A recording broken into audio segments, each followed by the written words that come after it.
സൂര്യയിൽ മഹാസമ്മാന മാസം. ദിവസവും 50 പേർക്കായി 2.5 ലക്ഷം രൂപയുടെ പൊന്നുമായി ഈ വാരം സ്വർണവാരം. തിങ്കൾ മുതൽ ശനി വരെ രാത്രി 7 തൊട്ട് 8:30 വരെ സൂര്യ പരമ്പരകൾ കാണൂ. ചോദ്യങ്ങൾക്ക് ശരിയുത്തരം നൽകൂ. 50 ലക്ഷം രൂപയുടെ സമ്മാനങ്ങൾ കരസ്ഥമാക്കൂ. മത്സരത്തിൽ പങ്കെടുക്കാൻ കഴിയാതെ പോയവർക്ക് ഇന്നു മുതൽ പങ്കെടുക്കാം. പുത്തൻ പ്രസരിപ്പോടെ സൂര്യ TV. നിന്നെ റോഷൻ വിവാഹത്തിന് ക്ഷണിച്ചിരുന്നുവല്ലോ. വേണമെങ്കിൽ ഒന്ന് പോയി ഷൈൻ ചെയ്യാം. അയാൾ എന്നെ പരിഹസിച്ചതല്ലേ സർ? ഒപ്പം രാഹുലിന്റെയും കീർത്തിയുടെയും വിവാഹം നടക്കുന്നുണ്ടല്ലോ. എന്തൊക്കെ നാടകങ്ങളാണ് നടന്നത്. ഒടുക്കം ശുഭാന്ത്യം. അന്ത്യം ആയിട്ടില്ലല്ലോ സർ.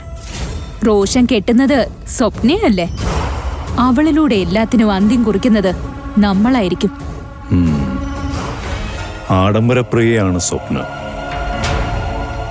ആഘോഷമായിട്ടുള്ളൊരു വിവാഹമായിരുന്നു അവളുടെ മനസ്സിൽ. ഇതിപ്പോ രജിസ്റ്റർ ഓഫീസിൽ വെച്ച് ലളിതമായ ചടങ്ങിൽ വിവാഹം.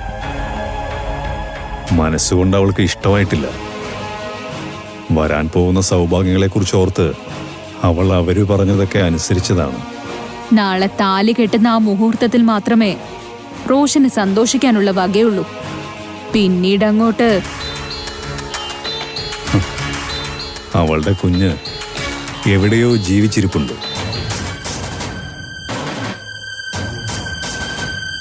റോഷൻ അതറിഞ്ഞ അതോടെ തീർന്നു. നിന്റെ അനുഭവം തന്നെയായിരിക്കും സ്വപ്നയ്ക്കും. നമ്മൾ വീണ്ടും തോക്കും.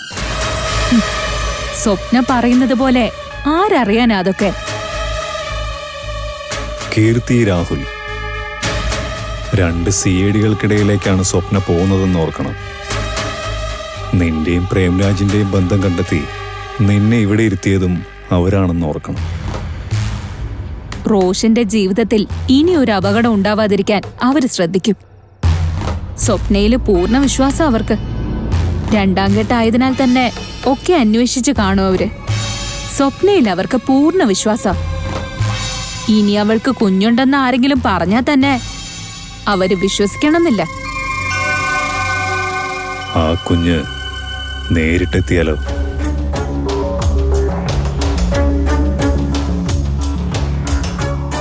അങ്ങനെ പ്രതീക്ഷിക്കാം.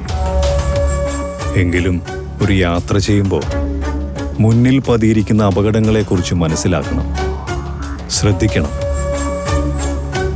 മുന്നോട്ടുള്ള യാത്രയ്ക്ക് അത് നല്ലതാണ്. ഏതായാലും കാര്യങ്ങൾ ഭംഗിയായി നടക്കട്ടെ. നമ്മൾ ലക്ഷ്യം വെച്ചതുപോലെ തന്നെ കാര്യങ്ങൾ നടക്കും എന്ന് പ്രതീക്ഷിക്കാം.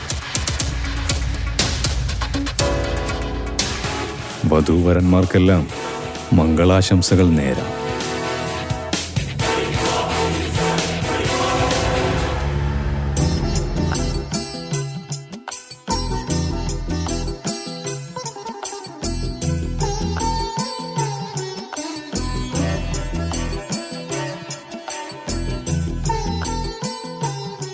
ആ, അമ്മ സഹായിക്കാം. ഞാൻ ഒരുങ്ങി കഴിയാറായി. അപ്പോഴാണോ അമ്മ വരുന്നത്? അതെ, എനിക്കൊരുങ്ങണ്ടേ? എത്ര സമയമായി അമ്മ ഒരുങ്ങാൻ തുടങ്ങിയിട്ട്? ഞാനാ കല്യാണ പെണ്ണ്, അമ്മയല്ല. ചിരിച്ചു കളിച്ച് നിൽക്കാണോ അമ്മയും മോളും? വേഗം ഒരുങ്ങ, പോകണ്ടേ? ഒരു 5 മിനിറ്റ് അമ്മേ. സാരി ഉടുത്തത് ശരിയായില്ലല്ലോ മോളെ. മനസ്സിലെന്തോ ഒരാദി പോലെ. എന്തു പറ്റി അമ്മേ? കല്യാണത്തെക്കുറിച്ച് ഓർത്തിട്ട് തന്നെ. ഇത് 2ാം തവണയല്ലേ കീർത്തി ഇറങ്ങുന്നത്. ഒരു തവണ പന്തലിൽ എത്തിയപ്പോൾ വിവാഹം മുടങ്ങി. ഇന്നെങ്ങനെയായിരിക്കോ ആവോ. അവിടെ എത്തിയാ അറിയാം വിവാഹം നടക്കോ ഇല്ലയോ എന്ന്. കരിനാക്ക് വളയ്ക്കാതെ. ആദ്യ വിവാഹം മുടങ്ങിയതല്ല, ഞാൻ മുടക്കിയതല്ലേ മുത്തശ്ശി അഞ്ജലി വിളിച്ചു വരുത്തിയിട്ട്. ആ, അതും ശരിയാ. ദേ, ഈ വിവാഹം എന്തായാലും നടക്കും. അമ്മ ടെൻഷൻ അടിക്കാതെ. എല്ലാം ഈശ്വരന് വിട്ടുകൊടുത്തിരിക്കുക ഞാൻ. അപ്പുറത്തെ വീട്ടിലെ പെൺകുട്ടികളെ കൂടെ ക്ഷണിക്കായിരുന്നു അല്ലേ മോളെ? നിനക്കൊരു സഹായം ആയേനെ. ഇത്രയൊക്കെ മതി അമ്മ. മതിയെങ്കിൽ മതി, പോ.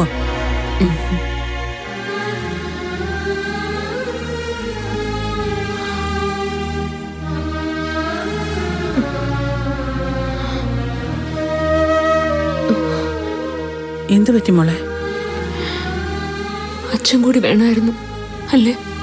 ആ, നീ കണ്ണുനീര് തുടച്ചിട്ടേ ഇറങ്ങാൻ നോക്ക്. മുത്തശ്ശേട്ട വഴക്ക് പറയും.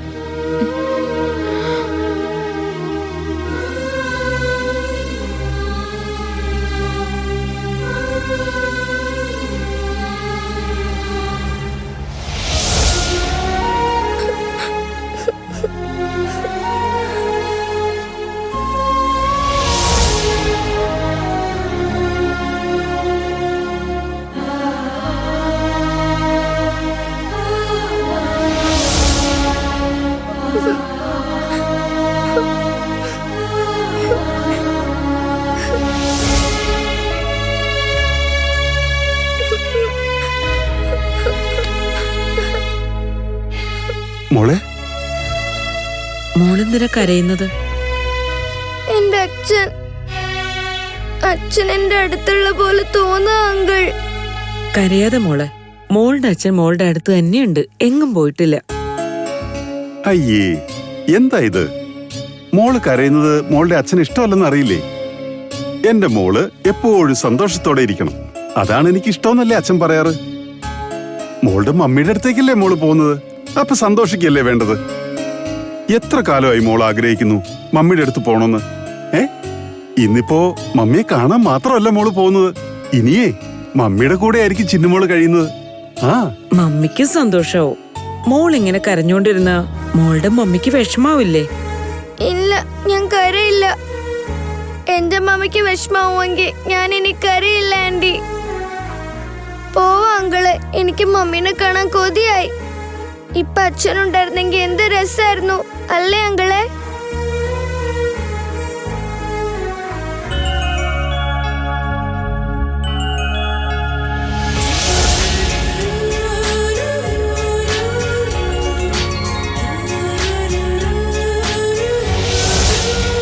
രജിസ്റ്റർ ഓഫീസിൽ വെച്ചല്ലേ വിവാഹം, ഇത്രയൊക്കെ മതി. ഓഡിറ്റോറിയത്തിൽ വെച്ചുകൂടായിരുന്നു സ്വപ്നെ? അതായിരുന്നു ആഗ്രഹം. റോഷന്റെ വീട്ടുകാര് ഇങ്ങനെ മതിയെന്ന് പറഞ്ഞു. ഞാൻ പിന്നെ അതങ്ങ് സമ്മതിച്ചു. റോഷന്റെ അനിയന്റെ വിവാഹം കൂടി നടക്കുന്നുണ്ടല്ലേ.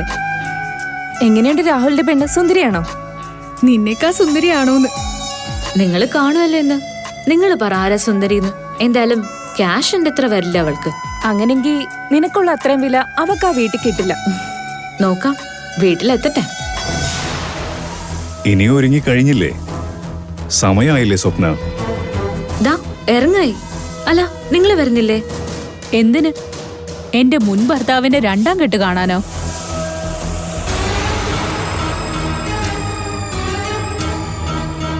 ഞാനും വരുന്നില്ല. വന്നാ ശരിയാവില്ല എന്ന് സ്വപ്നയ്ക്ക് തന്നെ അറിയാലോ. എനിക്കറിയാം, എങ്കിലും ചോദിക്കേണ്ടത് എന്റെ കടമയല്ലേ. ഫാദർ അവിടെ വരുന്നില്ലേ? ഇല്ല, ഫാദറിന് ഒഴിച്ചുകൂടാൻ പറ്റാത്തൊരു യാത്ര. അപ്പോ പ്രധാനപ്പെട്ട രക്ഷകർത്താവ് കൂടെ ഇല്ല. സാരമില്ല, എല്ലാം റോഷന്റെ വീട്ടുകാർക്ക് അറിയാവുന്നല്ലേ. എനിക്ക് മറ്റാരുമില്ലെന്ന് അറിഞ്ഞുകൊണ്ട് തന്നെയല്ലേ അവർ ഈ വിവാഹത്തിന് സമ്മതിച്ചത്. അങ്ങനെ ആരുമില്ലെന്ന് പറയരുത്. ഒരു കുഞ്ഞില്ലേ നിനക്ക്? പ്ലീസ് വേണ്ട. ഇന്ന് നല്ലൊരു ദിവസമായിട്ട് അതൊന്നും ഓർമ്മപ്പെടുത്താതെ.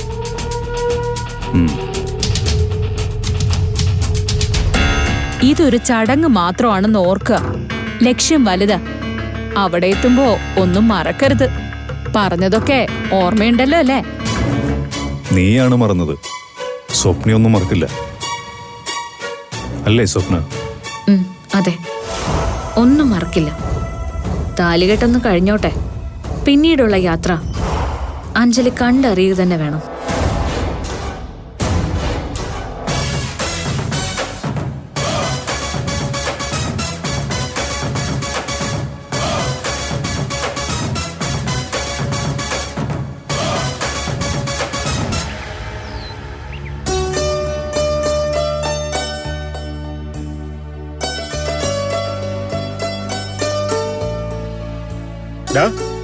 തീർന്നില്ലട കല്യാണ ചെറുക്ക?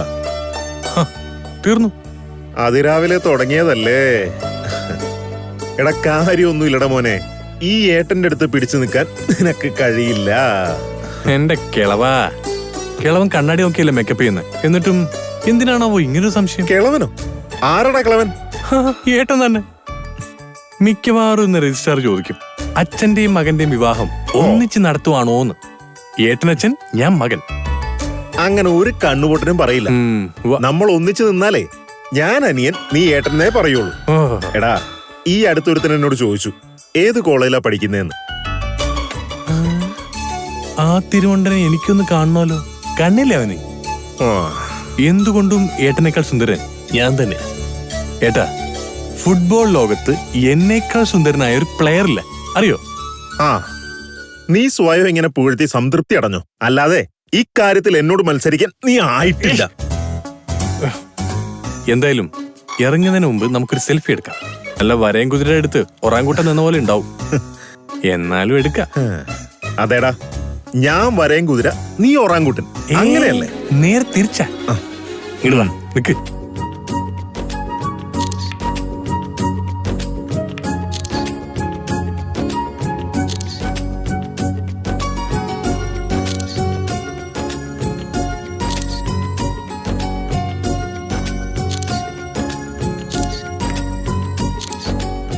എന്താടാ ഇത്? ഇവിടെ സെൽഫി എടുത്ത് കളിച്ചോണ്ടിരിക്കുക. പോണ്ടേ?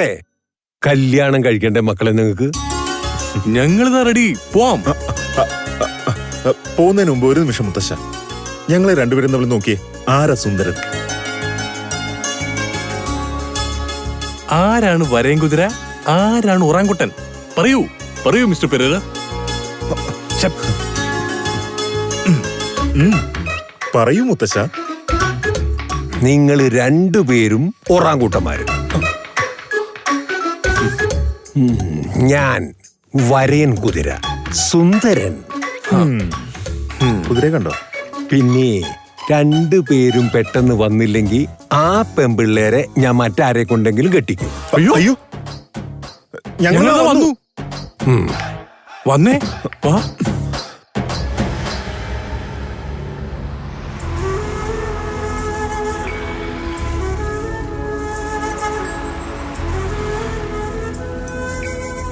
ഒന്ന് വേഗം വിടങ്കിൾ. മമ്മിയെ കാണാൻ ചിന്നുമോൾക്ക് ധൃതിയായില്ലേ? അതെ, മമ്മി ആദ്യമായിട്ട് കാണല്ലേ. ചിന്നുമോൾ എന്താ മമ്മിക്ക് കൊടുക്കേണ്ടത്? അത് മോൾക്ക് ഇഷ്ടമുള്ളത് കൊടുക്കാം. പറഞ്ഞു, എന്താ മോളെ വാങ്ങിക്കേണ്ടത്? കൊടുക്കാനൊരു ഗിഫ്റ്റ് ഒന്നും വാങ്ങിക്കണ്ട, എന്റെ കയ്യില് തന്നെയുണ്ട്. ആഹാ, എന്താണ്? അങ്കിളൊന്ന് കാണട്ടെ. എന്റെ മമ്മിക്ക് ഇത് തന്നെയാ സമ്മാനം. സ്വപ്ന, കുഞ്ഞിനെ വേണ്ടെന്ന് പറയൂ. പറഞ്ഞ എങ്ങനെ സഹിക്കും ചിന്നു? എന്തു പറഞ്ഞ് സമാധാനിപ്പിക്കും ഞങ്ങൾ ഇവിടെ?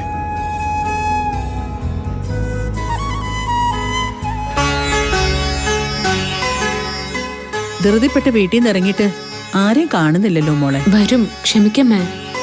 ഈ വേഷത്തിൽ ഇവിടെ വന്ന് നിൽക്കേണ്ടവളല്ല നീ. വലിയൊരു ഓഡിറ്റോറിയത്തിൽ വെച്ച് നടത്തേണ്ട ഒരു കല്യാണം. മുത്തശ്ശി ഒന്ന് നിർത്ത്. ഇതിപ്പോ നിറപറയും ഇല്ല, നിലവിളക്കും ഇല്ല. എന്തിന്?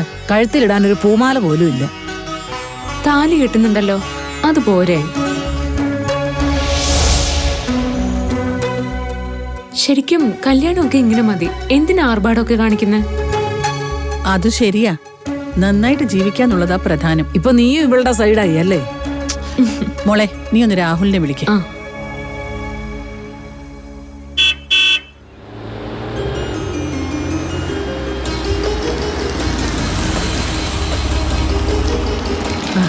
അവരെത്തിയല്ലോ.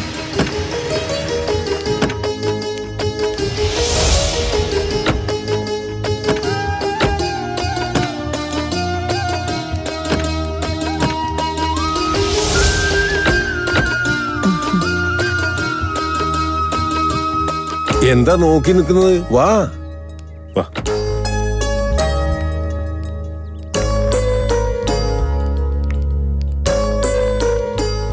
ഹാ, എന്റെ കീർത്തിമോള് സുന്ദരിയായിട്ടുണ്ട് കേട്ടോ.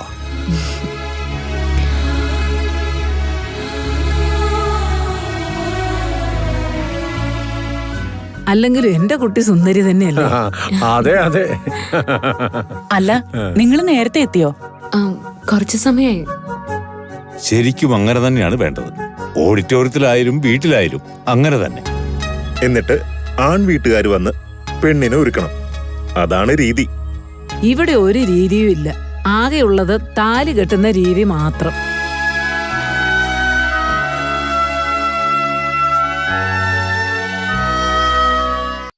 രാഹുൽ എന്താ ഒന്നും മിണ്ടാത്തെ? നാണം നാണം. ഒരു നാണമില്ല. ഈ കേളാമ്പാറ്റെ ഞാൻ എത്ര നാളായി കാണുന്നു. പിന്നെന്തിനാ നാണിക്കുന്നു? എന്നാലും കൊമ്പ്ലാങ്കുറ്റിയുടെ മുഖത്ത് ചെറിയൊരു നാണമുണ്ട് അല്ലേ മുത്തശ്ശ? പിന്നെ അല്ലാതെ നാണിച്ച് നാണിച്ച് അവന്റെ മുഖത്ത് നുണക്കുഴി വന്നു.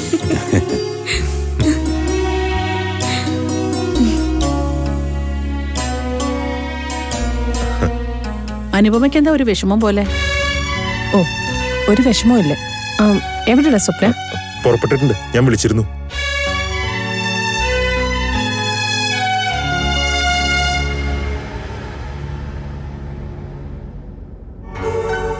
മോള് കൊറേ സമയമായില്ലോ ഉറങ്ങുന്നു. ഉണർത്തണ്ട, ഉറങ്ങിക്കോട്ടെ. ആ കൊച്ചിന്റെ വീടെത്താറായോ? എത്താറായി. അല്ല, ഡോക്ടർ ഇതെങ്ങനെയാ ചിന്നുവിന്റെ അമ്മ താമസിക്കുന്ന വീട് മനസ്സിലാക്കിയത്? ആരെ പറഞ്ഞത്? കുറെ നാൾ അന്വേഷിച്ച് കണ്ടുപിടിച്ചതാ. അവളുടെ ലേറ്റസ്റ്റ് ആയ ഫോട്ടോ പോലും സംഘടിപ്പിച്ചിരുന്നു ഞാൻ. പക്ഷേ ഭരത് എന്നെ കൊണ്ട് അത് ഡിലീറ്റ് ചെയ്യിപ്പിച്ചു. കുഞ്ഞിനെ കാണിച്ചാലോ എന്ന് പേടിച്ചിട്ടാകും. ആകാം. അമ്മയുണ്ടെന്ന് പറഞ്ഞതല്ലാതെ അമ്മയുടെ യഥാർത്ഥ പേരും സ്ഥലവും ഭരത് ഇതുവരെ പറഞ്ഞു കൊടുത്തിട്ടില്ല. അതറിഞ്ഞിരുന്നെങ്കിൽ കൊച്ചു സ്വന്തം നിലയിൽ വണ്ടി പിടിച്ച് സ്വപ്നയുടെ അടുത്ത് എത്തിയേനെ. അത്രയ്ക്ക് സാമർത്ഥ്യമുണ്ട് ചിന്നുവിന്. വീടെത്താറായോ സാറേ? കുറച്ചുകൂടി പോയാ മതി.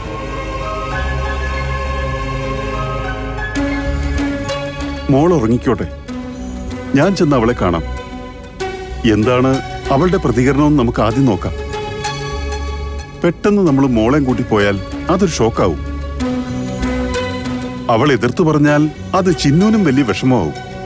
ശരിയാ.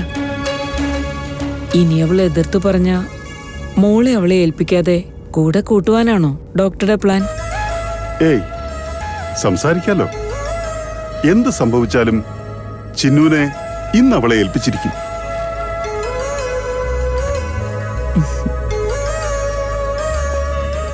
ഡോക്ടർ അങ്കിൾ, എന്താ മോളെ?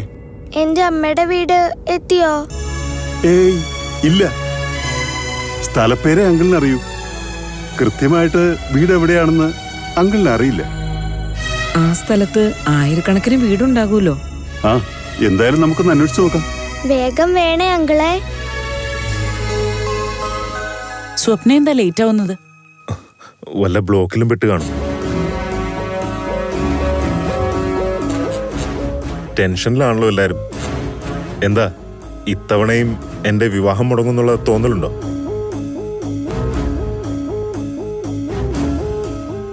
ഇത്തവണ മുടങ്ങിയ ഞാൻ തിരികെ പോകും വഴി ആറ്റി ചാടിച്ചാവും. എന്തൊക്കെയായിട്ട് നീ പറയുന്നത്? സന്തോഷിക്കേണ്ട സമയത്ത് എങ്ങനെയൊക്കെയാണോ ചിന്തിക്കേണ്ടത്? ഇവന് നല്ല വീക്ക് കിട്ടാത്തതിന്റെ കുറവാ.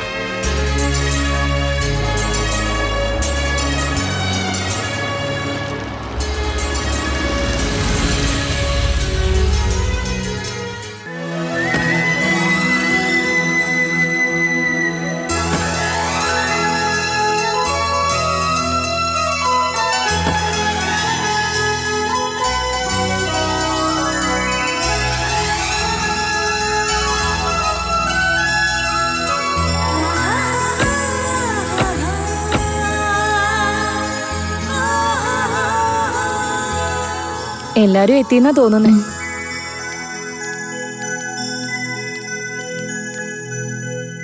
ആഹാ, സ്വപ്ന എത്തിയല്ലോ.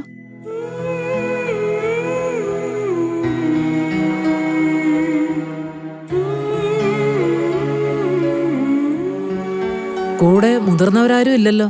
സ്വപ്നയുടെ അച്ഛനും അമ്മയും ജീവിച്ചിരിപ്പില്ല. മറ്റു ബന്ധുക്കൾ ആരും ഇല്ലാത്ത കുട്ടിയെ. അയ്യോ, പാവം. സ്വപ്ന വൈകിയതിനുള്ള കാരണം പറ, എന്നിട്ട് തീരുമാനിക്കാൻ ചെവിക്ക് പിടിക്കണോ വേണ്ടേ എന്ന്. സോറി മുത്തച്ഛ, നേരത്തെ ഇറങ്ങിയതാ. ബ്ലോക്കിൽ പെട്ടുപോയി. ആ സ്വപ്നയുടെ സുഹൃത്തുക്കളാണോ? അതെ, ഞാൻ ഫാദറിനെ പ്രതീക്ഷിച്ചു. ഫാദറിന് ഒഴിച്ചുകൂടാൻ പറ്റാത്ത മറ്റൊരു കാര്യം. എങ്കിലും ഫോണിൽ വിളിച്ചോണ്ടിരിക്കുക, എന്തായി എന്ന് ചോദിച്ച്. ആ, ഇവരെ പരിചയപ്പെട്ടില്ലല്ലോ.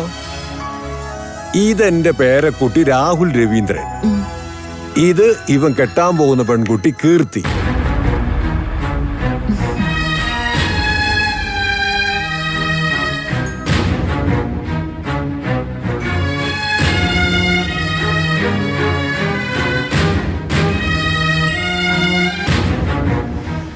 അത് കീർത്തിയുടെ അമ്മ സരസ്വതി.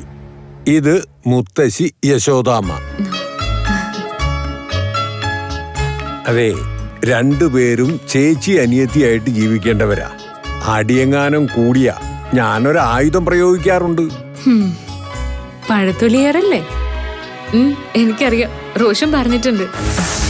അല്ല, സംസാരിക്കാനാണോ ഇങ്ങോട്ട് വന്നത്, അതോ വിവാഹം കഴിക്കാനോ? ചടങ്ങ് നടത്തണ്ടേ? അകത്തേക്ക് പോവാം. ഇളയമ്മയാണോ ഇവിടുത്തെ രജിസ്ട്രാർ? എന്റെ ഇളയമ്മ ടൈം ആവുമ്പോ രജിസ്ട്രാർ വിളിക്കും, അപ്പൊ ചെന്നാ മതി. ഭാവം, എന്റെ മണ്ടൂസ് അനുപമയ്ക്ക് അതൊന്നും അറിയില്ല. അത്ര മണ്ടൂസൊന്നും ആക്കണ്ട. വേഗം കെട്ടുകഴിഞ്ഞാ നേരെ അങ്ങ് പോകാം. വലിയ വീട്ടിലെ ആൾക്കാരാ നമ്മള്. ഇവിടെ എങ്ങനെ നിൽക്കുമ്പോ നമ്മളെല്ലാരും കൂടെ ചേർന്നെടുത്ത തീരുമാനമല്ലേ? അല്പം ഒന്ന് ക്ഷമിക്കളയമ്മേ. സമയായി, ഇനി അധികം വൈകില്ല.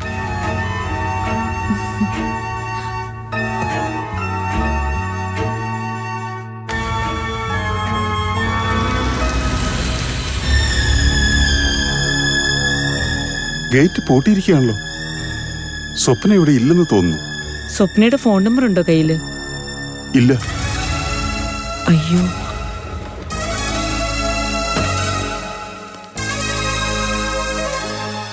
ചേച്ചി, ഈ വീട്ടിൽ താമസിക്കുന്ന ഒരു സ്വപ്നയെ അറിയാവോ? അറിയാം.